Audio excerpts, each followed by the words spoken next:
लागेल। बघा मी गुजराती आहे, माझे जे गुजराती मित्र आहे ना ते माझ्यासोबत बोलतात की अरे महेंद्र, मराठी माणूस 4 लोकांमध्ये जातात, बघ आम्ही गुजराती आहे, आम्ही फक्त भाजप बरोबर राहणार, महायुती बरोबर राहणार। माझे उत्तर भारतीय मित्र पण सांगतात की आम्ही फक्त महायुती बरोबर राहणार, मराठी माणसांचे मतं इकडे तिकडे जातात।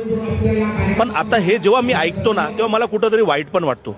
म्हणून मी ना तुमच्या माध्यमातून मुंबईकरांना आवाहन करणार आहे आणि मराठी माणसांना आवाहन करणार आहे, यावेळी ना यांना दाखवून द्या की मराठी माणसांनी जर निर्णय घेतला की आम्हाला जर ठाकरे बंधूंना मुंबईचा महापौर बनवायचा आहे तर आम्ही 100% मराठी मतदान एकत्र ठाकरे बंधूंना जाणार। आणि मी तुम्हाला सांगतोय मराठी माणसांना समज आलेली आहे। कारण आज जे बघताना एक म्हणतो मराठी गई भाड में, एक म्हणतो मराठी गई खड्डे में, एक म्हणतो मराठी गई तेल लेने, म्हणजे काय आहे त्यांना एवढी हिंमत येते कुठून मला सांगा ना। जेव्हा ठाकरे बंधू सत्तेवर होते बरोबर आहे तेव्हा कधी कुणाची हिंमत होती का मराठी माणसांबद्दल मराठी भाषेबद्दल बोलायची?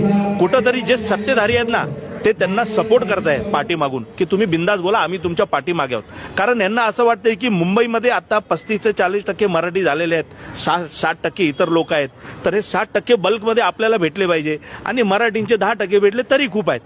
पण कुठंतरी मी मराठी माणसांना विनंती करतोय, जे 35-40% आपण आहोत ना एकत्र ठाकरे बंधूंना मतदान करा, नाहीतर तुमची मुंबई म्हणजे मी गुजराती म्हणून असं सांगतोय की आपली मुंबई हे जे वर बसलेले 2 गुजराती आहेत ना लय डेंजर आहेत। मी गुजराती म्हणून मला अनुभव आहे त्यांचा।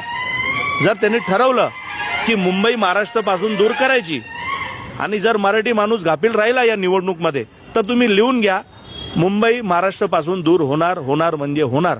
म्हणून मी मराठी माणसांना आवाहन करतो आणि एक विनंती करतो, कृपया ठाकरे बंधूंच्या पाठीमागे उभे राहा ठामपणे आणि त्यांना सपोर्ट करा आणि फक्त मशाल आणि रेल्वे इंजन हे 2च चिन्ह बघा।